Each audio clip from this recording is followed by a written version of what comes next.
보통 암살자라고 하면 바로 떠오르는 단어가 있어요. 바로 어쌔신이라는 단어인데요. 각종 게임이나 영화 등에서 자주 등장하는 캐릭터로 우리에게 매우 익숙한 단어예요. 암살자와 마약이 무슨 관계가 있냐고 하시는 분들이 계실 텐데, 사실 어쌔신이라는 단어 그 자체가 마약과 관계가 있어요. 어쌔신이라는 단어는 페르시아어 하사신에서 유래했다고 알려졌어요. 하사신은 시아 이슬람의 일종인 이스마일파의 한 분파인데, 엄격한 규율과 훈련을 통해 종파의 적대자와 정적을 암살하는 것으로 유명한 분파예요. 11세기부터 13세기에 걸쳐 시리아, 팔레스타인, 이집트, 이란, 이라크 등지에서 활동했어요. 이 분파의 암살자들이 전쟁에 출정하기 전에 대마초와 같은 일종의 환각제를 복용하고 갔다고 해요. 그래서 이 암살자들을 대마초를 피우는 사람이라는 뜻으로 아사신이라고 불렀다는 거예요. 이게 후에 암살을 뜻하는 영어 단어 어세시네이션의 어원이 돼요. 물론 다른 설에는 교단의 창시자인 하산을 따르는 사람들에서 유래했다고 하는 이야기도 있기는 한데, 오늘은 마약과 관련한 이야기만 해볼게요. 아사신들은 엄격한 규율과 훈련을 통해 소수 정예의 암살자들을 양성했고, 이렇게 훈련된 암살자들은 상부의 명령에는 그 어떤 의문을 제기하지 않고 무조건 복종했어요. 특히 매우 조직적이고 전략적으로 암살을 했고, 단검을 사용해서 매우 수준 높은 암살 기술을 선보였다고 해요. 몇몇 암살은 신비로울 정도라는 기록도 있어요. 아무래도 압도적인 기술을 보여준 이유에는 적들을 향한 경고의 목적도 있었을 거예요.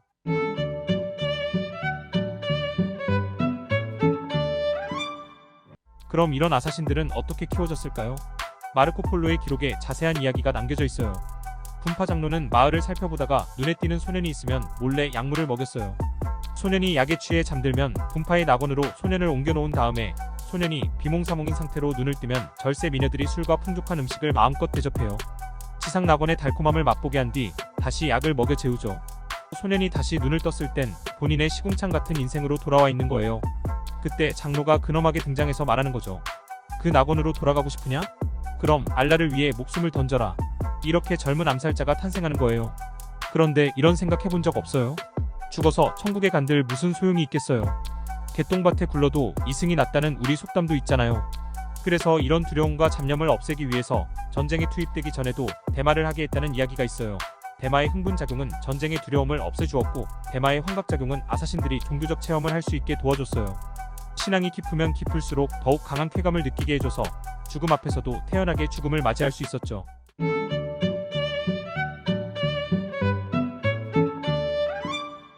어쌔신이 있기 이전에도 전쟁에서 마약이 사용된 이야기가 전해져요. 8세기에서 11세기 무렵의 바이킹에게는 버서커라는 병사들이 있었어요. 곰의 가죽을 뒤집어 쓴 전사라는 의미로 베르세르크라고도 불러요. 이 버서커들은 전쟁 중에 두려움을 몰랐다고 해요. 본인의 팔다리가 떨어져 나가도 고통을 느끼지 않았고, 소리를 지르면서 주변의 적들을 마구 물어뜯었어요.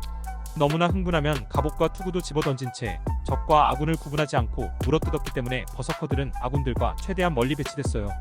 결국 그들은 원래 의미와는 다르게 광전사라는 별명으로 불리기 시작했어요.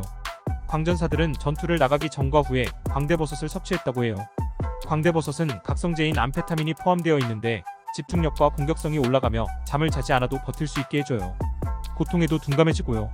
슈퍼마리오가 괜히 버섯을 먹는 게 아니에요. 버섯을 먹으면 몸이 거대해지는 느낌도 들고, 벽돌도 마구 부술 수 있을 것만 같은 기분이 들어요. 심지어 어떤 버섯은 목숨이 2개가 된 것 같은 기분이 들게 하기도 해요.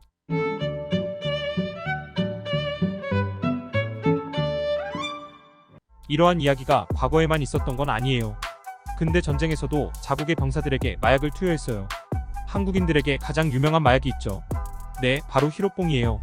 원래 명칭은 필로폰인데, 이 필로폰은 도쿄대 의학부 나가이 나가요시 박사가 감기약을 만드는 과정에서 우연히 발견돼요. 실험 도중 메스암페타민이란 물질이 발견되는데, 각성 효과가 뛰어나다는 것을 알고 각성제로 만들어서 판매했어요. 그때 그 상표 이름이 필로폰이었죠. 개발 당시에는 위험성이 알려지지 않아서 모든 군인에게 지급됐던 각성제였어요. 심지어는 시험 공부 중인 학생이나 장거리를 주행하는 트럭 운전기사들까지 마구 남용했죠. 위험성이 알려지고 난 이후에도 병사들에게 계속해서 필로폰을 지급했어요. 태평양 전쟁 말기에 일본은 가미카제 특공대원의 자살 공포를 억제시키기 위해 술과 함께 필로폰을 나눠줬다고 해요. 미군이나 다른 연합군에서도 공수부대 등 위험한 임무를 수행해야 하는 병사들에게 필로폰을 지급했어요. 비교적 최근인 2003년 이라크전에서도 참여한 조종사 절반이 각성제를 투여했다는 기사도 있고, 소말리아 해적들이 환각을 일으키는 성분이 나오는 카트잎을 씹으면서 해적질을 했다는 인터뷰도 있어요. 오늘 이야기는 여기까지 할게요. 마약의 위험성은 말하지 않아도 이미 다들 알고 계실 것 같아서 오늘은 마약의 부작용보다는 마약과 전쟁의 상관관계를 함께 살펴봤어요. 다음에는 더욱 흥미진진한 이야기를 가지고 찾아올게요.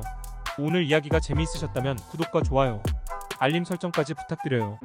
지금까지 둔해질주의 지우였습니다.